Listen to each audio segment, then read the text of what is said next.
ГСП онлайн. Городские новости сейчас. Среда, 10:00, день открытых дверей в пожарной части номер 21. Сюда посмотреть на будни огнеборцев пришли порядка 80 дошколят из нескольких детских садов города. Для малышни провели целое шоу, тушили очаг возгорания, поднимались на вышку по трехступенчатой лестнице и даже поливали деревья из бронзбойта.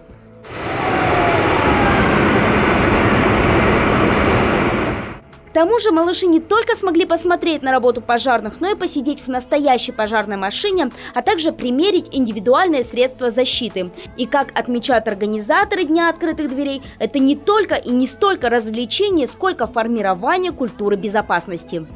Цель данного мероприятия – ознакомление молодого поколения и населения города с пожарно-спасательной техникой, находящейся на вооружении в гарнизоне.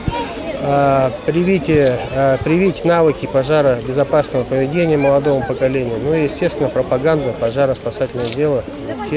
Кстати, приурочили мероприятие с показательными выступлениями перед подрастающим поколением к празднику. Завтра, 4 октября, в России отмечают День гражданской обороны. Это один из профессиональных праздников пожарных и спасателей.